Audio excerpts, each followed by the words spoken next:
I didn't want to spend my 4th of July in Dallas, so I decided to go to Honduras. So here's a recap of everything. When you arrive, you got to make sure you fill out the entry form before you even get there, at least 5 days before. The driver picked me up and drove me to my hotel. When you arrive to the hotel, they do give you a welcome drink and activate your key for your room. I went in the room, just walked around a little bit. The room was very, very nice to my liking, especially since I booked this last minute. Anyway, after that, I decided to take a shower and get ready. They did have a welcome champagne free of charge. So I'm like, yeah, let's start popping the champagne, of course. I was hungry at this point. So after I took a couple of sips, I decided, let me just go see what's out there to eat. I decided to go to one of their lunch spot that's on the beach. It's called Seacat. The margaritas here was great. The ceviche was just amazing. And of course, you can never go wrong with fish. So that was great. I met this girl that was sitting next to me because she was sweating. So I decided to share my fin with her. And then we took a shot. We literally sat there and talked for like literally a couple hours. And then I walked back to my room.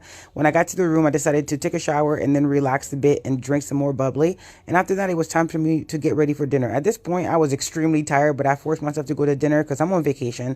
I went to the lobby bar first to get a drink because I was early for my reservation. And then I ended up going to the restaurant, sat at the bar for a minute. I tried my best to enjoy more bubbly, but man, I was exhausted. I was dancing my way through the exhaustion.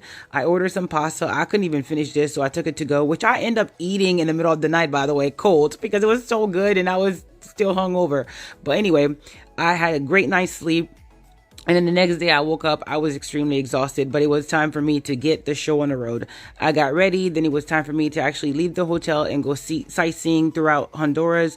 I decided to book this private tour that show you from one side of the island to the next side of the island. We literally drove for hours trying different spots, sightseeing a little bit. She told me everything I need to know about Honduras, which was an amazing, amazing, amazing tour. After that, we got hungry, so she took me to one of her favorite spots that's really well known on the island, which again, I'm always going to take a local advice when they offer to go, like tell me where to go eat at. Anyway, we ordered some drinks. We ordered a bunch of different foods, which was amazing. The crab was 10 out of 10. The lobster was 10 out of 10. Everything was great. We enjoyed the scenery for a little bit. Then we drive some more around, and I was supposed to go get some souvenir from my office back home. After that, we just literally just kept driving around, showing me around. I went back to the hotel, decided to enjoy more bubbly. Then it was time for me to take a shower and then go get something to eat. So I decided to go try another restaurant on the beach that's also in my hotel. I had some drinks, had some more ceviche because again, the ceviche there is amazing. I met some more people at the bar, so we decided to take some shots together. They were great. They were very, very, very funny. We literally sat there and drank and talked the whole night. And then after that, I decided to go back to my room and had some much needed sleep. I woke up pretty early, couldn't sleep. Then I went on the beach and just decided to